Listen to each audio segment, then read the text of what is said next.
Nyakubahwa Perezida wa Repubulika y'u Rwanda Paul Kagame yaburiye abifuza gushwanyaguza u Rwanda. Aha ni ku itariki ya mbere Mutarama 2024 aho Perezida wa Repubulika y'u Rwanda Paul Kagame yatangaje ko kuva hatangira kumvikana imvugo z'abavuga ko biteguye gutera u Rwanda bakarushwanyaguza igihugu cyiteguye, ndetse ngo uwahirahira atera u Rwanda ashaka kurushwanyaguza yakwisanga ari we washwanyaguritse.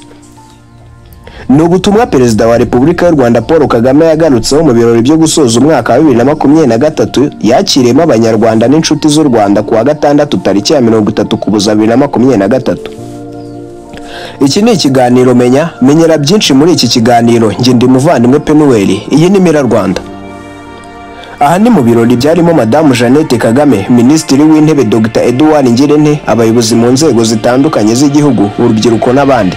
Perezida Kagame yavuze ko mu gusoza umwaka no gutangira undi abantu bidagadura ariko bakomeza kuzirikana ko hari n'ibibi bishobora kuba. Yavuze ko ari byiza kwishimira ibyiza ariko witegura ibishobora kudusubiza inyuma kugira ngo bitaba.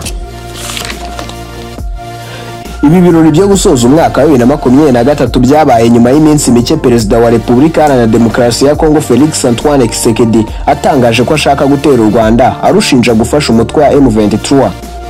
Perezida Paul Kagame yavuze ko uwigamba gutera u Rwanda akarushwanyaguza yibeshye cyane. Yavuze ati kuvuga ngo umuntu arategura imigambi ye yo guhungabanya umutekano w'u Rwanda, gutera u Rwanda akarushwanyaguza, icyo tutazi ni iki se? Aho ho gushwanyagurika twarahageze turahazi, ahubwo bizaba kubatekereza kugira gutyo. Yabigarutseho nyuma y'uko tariki ya 18 Ukuboza 2023 Perezida Tshisekedi yatangarije abanyekongo ko ateganya gusaba inteko nshingamategeko kumuha uburenganzira bwo gutangiza intambara ku Rwanda.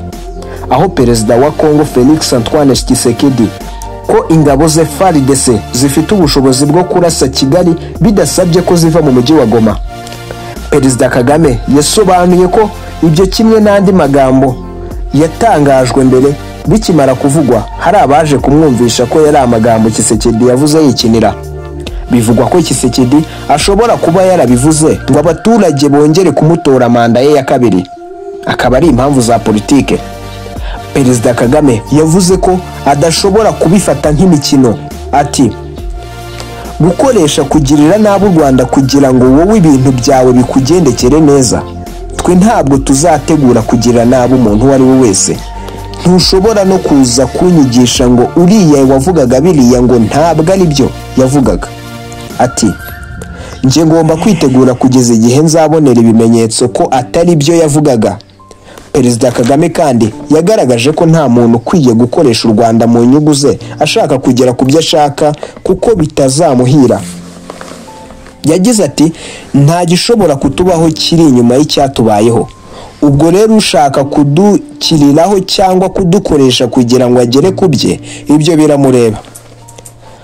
Muri iki gihe isi irerekeza hari inyungu nyinshi, aho kureba ukuri. Isi ni iki rero? Isi n'abayituye nge nawe. Ayo namwe mu magambo Perezida yagiye agarukaho. Umukuru w'u Rwanda yagaragaje ko byashobokaga ko umuntu yaterera agati mu ryinyo ku mvugo z'abashaka gutera u Rwanda iyo biza kuba mu bihe bya kera, aho abantu babonaga uwatannye bakamwereka ko yataye umurongo ndetse bakamugarurira mu nzira nyayo, ariko ubu hasigaye hakora inyungu gusa. Ati ibintu byabaga kuba bibi isi igahaguruka ikamagana umuntu ugirira nabi undi. Ati sigaho ni bibi. Ubwo nyine icyo gihe u Rwanda rwavuga ngo isi izadutabara cyangwa izabyumva, izahagarika ushaka kugirira nabi. Ariko mu mwaka w'1994 ntabwo byabaye. Ntabahagurutse ngo bavuge ngo ibi byose bireke kuba. Mwisi turimo ubu ngubu uyu munsi ntawe ufite icyo akugomba. Aravuga ngo ariko uyu turamushakaho iki? Afite iki? Yaduha iki? Ntibigisaba kugendera ku bikorwa bifatika cyangwa ibimenyetso cyangwa kureba niba ari ukuri cyangwa ari amakosa.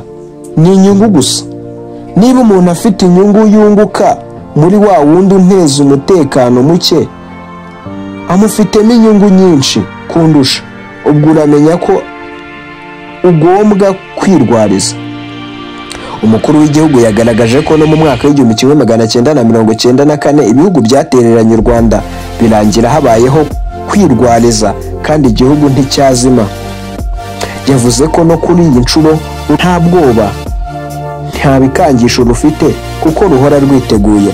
Yavuze ko tugomba guhora twiteguye kandi tumenyereye gufata urugero ku gihe kigoye cyane, aho mu gihe cyo ari cyo cyose dushobora kongerwa gusanga kwirwariza. Nidutereranwa tuzirwanaho kandi tuzabaho neza kurusha uko byagenze mu gihe cyashize. Ayo rero niyo magambo Perezida wa Repubulika y'u Rwanda yagarutseho atanga ubutumwa aburira abifuza gushwanyaguza u Rwanda nk'uko babyivugira. Ibi ngibi ni mu gihe H.E nawe ari gushinja u Rwanda kuba gutera inkunga abarwanyi ba Tabara. Burya rero ngo utazi yava nta nubwo amenye yajya. Ni naha dusubikiye iki kiganiro cy'uyu munsi. Nje mwabanye na Muvandimwe Pennuel. Iki ni ikiganiro menya. Iyi ni Mirror Rwanda. Niba utarakora subscribe uyikore aka kanya kugira ngo tujye dukomeza kubana. Ufite ikibazo cyangwa igitekerezo wifuza kutugezaho wanyura muri comment, byaba ari umwihariko ukanyura kuri email yacu cyangwa contact, byose biri muri description. Ndabashimiye.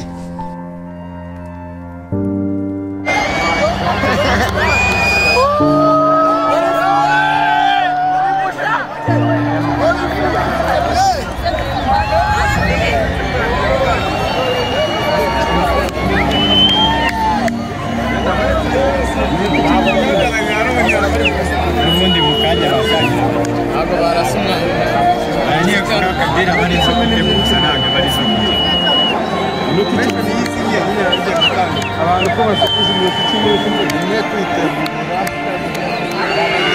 bari kubara